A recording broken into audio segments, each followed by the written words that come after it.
Herkese merhaba. Şimdiki konumuz ekonomik bağımlılık. Ekonomik bağımlılık nedir? Kişi parasal anlamda bir insana, bir işe veya bir duruma bağlıysa ve kendini kapana kısılmış hissediyorsa o kişi ekonomik bağımlılık durumundadır.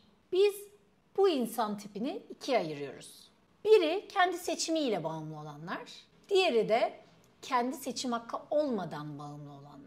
Kendi seçimiyle bağımlı olanlar ekonomik güçlerini de tüm katılım haklarını da gönülle başkalarına devretmiş olanlardır. En temel örnekler bu kişisel ilişkilerde, karı kocada veya iş ilişkilerinde görülür. Kişi parayla ilgilenmek istemez. Parayla ilgileneceği her durumu bilinçli ve isteyerek reddeder. Bu yüzden de parasal tüm sorumlulukları eşine olabilir, ortağına olabilir veya muhasebecisine olabilir veya menajerine olabilir. Yani bunun gibi bu işi kendinden daha profesyonel gördüğü bir insana devreder. Bu onu nasıl hissettirir biliyor musunuz? Kişi onun kendinden daha fazla bildiğini düşünür. Ona güvenmek kendindeki sorumluluk duygusunu ortadan kaldırdığı için rahatlar. Özellikle biz kadınlar evlendiğimizde ilk işimiz bütün bu parasal sorumlulukları eşlerimize devretmek, paramızı yönetmekle yükümlü olmak zorunda kalmadığımız bir dünyanın keyfini çıkarmak oluyor. Burada anlamayı başaramadığımız bir şey var ama. Sanki burada hissettiğimiz şey bize özgürlük gibi geliyor. Oysa bu bir özgürlük değil, bu bir bağımlılık. Buradaki hatamız paramızla ne olup bittiğiyle ilgilenmiyoruz ve bunun sonucunda başımıza gelebilecekler konusunda önceden akıl yürütmüyoruz. Bunu kendiniz de yaşamış olabilirsiniz veya ünlülerden ya da böyle profesyonel yaşamda çok para kazanan insanların hikayelerinden de görmüş olabilirsiniz. Yıllar içerisinde başarılı olurlar ve inanılmaz paralar kazanırlar. Ama belirli yaşa geldikten sonra gerçekten kazançlarına ihtiyaçları olduğu an ellerinde beş parası olarak ortada kalırlar. Burada ya sonunda biriyle küserler, ya birinin onları ihanete uğrattığını söylerler, ya iflas ederler ya da birilerinin ne kadar suçlu olduğunu, onların iyi niyetinden faydalandığı konusunda yakınırlar. Oysa buradaki tek hataları paralarını yönetmek için kendilerine değil, ailelerine, yakınlarına ya da profesyonellere güvenmeleridir. Bu kişiler kendi elleriyle kendini kapana kıstırırlar. Bu ekonomik refahlık dediğimiz illüzyon bizi bir zaman sonra bağımlılığa dönüştürür. Mutsuz da olsak eşimizden ayrılamayız, tacize de uğrasak işimizden ayrılamayız ya da olabilecek sorunlarla karşı karşıya kalmamak için kötülükleri veya sorunları erteleriz ya da görmezden gelme eğilimine gireriz. Kaçımız eşi vefat ettikten sonra artık ailesinin yanına taşınmak zorunda kalan insanlar tanıyoruz. Kaçımız yaşlandığında kendi finansal durumunu yönetemediği için evini, barkını, parasını çoluğuna, çocuğuna, akrabasına devreden insanlar tanıyoruz. Bu insanlar onların bakımlarına muhtaçlar. Paraları olsa dahi muhtaçlar, paraları olmasa dahi muhtaçlar.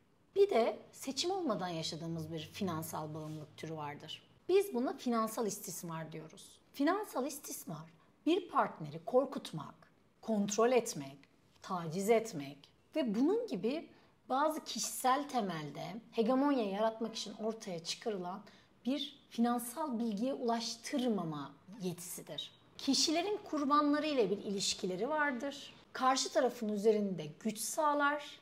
Böylece o kişiden ayrılmak istediğiniz zaman elinde size karşı kullanacağı silahlar vardır. En önemli silahı da siz ayrılmak istediğinizde ihtiyaç duyabileceğiniz paraya, bilgiye, kaynaklara ve desteğe size erişim sağlatmamaktır. Yapılan bir araştırmaya göre her 100 aile içi şiddet vakasının 99'unda bu finansal istismar kişiyi o evliliği sürdürmeye zorluyor.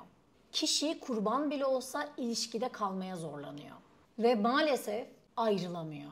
Bu finansal istismar, finansal kaynaklara sahip tacizci eş tarafından görünmez bir silah olarak kullanılıyor. Çünkü görünür istismar kişide morluk ve benzeri darp izleri bırakırken finansal istismarın kanıtlayabileceği en küçük bir iz bulunmamaktadır. Finansal istismar ve bahsettiğim bu finansal bağımlılık aslında daha acı bir iz bırakıyor. Gözle görünmeyen duygusal izler bırakıyor.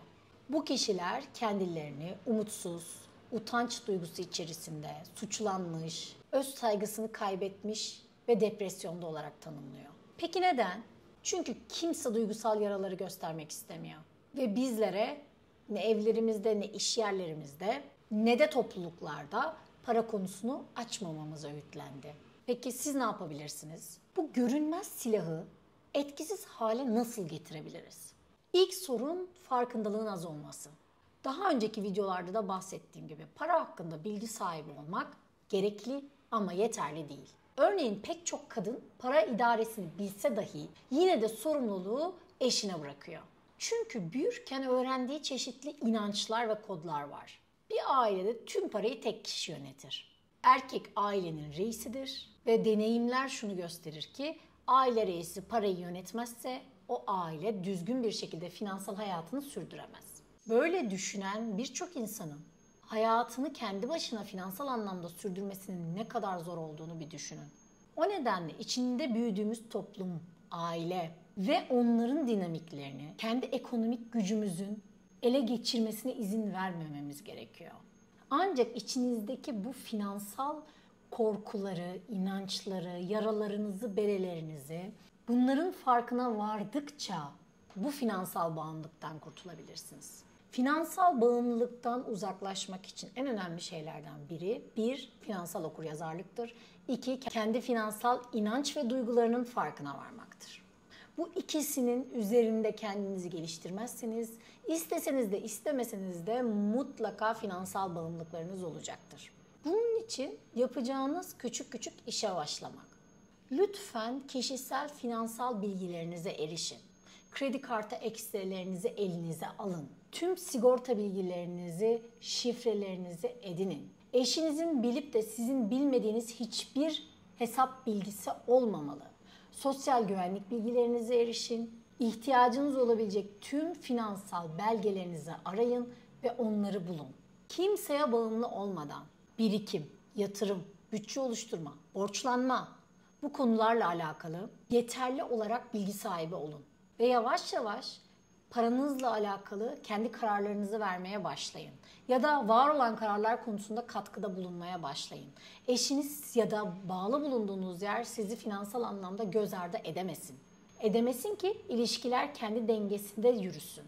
Kimsenin kimse istismar etmediği, eşit olarak tüm fırsatların, getirilerin ve risklerin paylaşıldığı bir finansal şeffaf bir ortam yaratılsın. Ve en önemlisi, arkadaşlar, destek verme ve alma konusunda kendinizi yalnız hissediyorsunuz. Böyle bir şey yok. Dünyanın birçok yerinde finansal bilgiye erişim ücretsiz. İnsanlara para konusunda sağlıklı alışkanlıklar edindirecek ve bunları sürdürmeye yardımcı olabilecek bütün araçlar ücretsiz bir şekilde internette. Lütfen elinizdeki telefonu, interneti iyi şeyler için kullanın. Bakın oraya girdiğiniz zaman hem finansal bilginizi geliştirirsiniz. Hem finans anlamında sorunlar yaşamış, bağımlılıklar geliştirmiş kişilerin hayatlarını okuyup onlardan ilham alabilirsiniz. Hem siz de kendi hikayelerinizi paylaşıp insanlara öncü olabilirsiniz. Bu tarz inisiyatif alacağınız durumlar sizleri bağımlılıklardan kurtaracak. Ve sonuç olarak kendi finansal özgürlüğünüzü oluşturduğunuzda hem eşinize, hem çevrenize, hem çocuklarınıza, hem topluma özgür bireyler yetiştirme konusunda daha fazla destek olabileceksiniz. Siz o bağımlılıktan çıktığınızda birçok insan çevrenizi sizi görecek ve o da o bağımlılıktan kurtulmak isteyecek. Sonuçta hayat sadece bugünden ibaret değil ve yarın ne olacağımızın hiçbir şekilde garantisi yok. Hepimiz en önemli şeyimizi, paramızı elimize almalıyız ve onun kontrolünde kimseye devretmemeliyiz.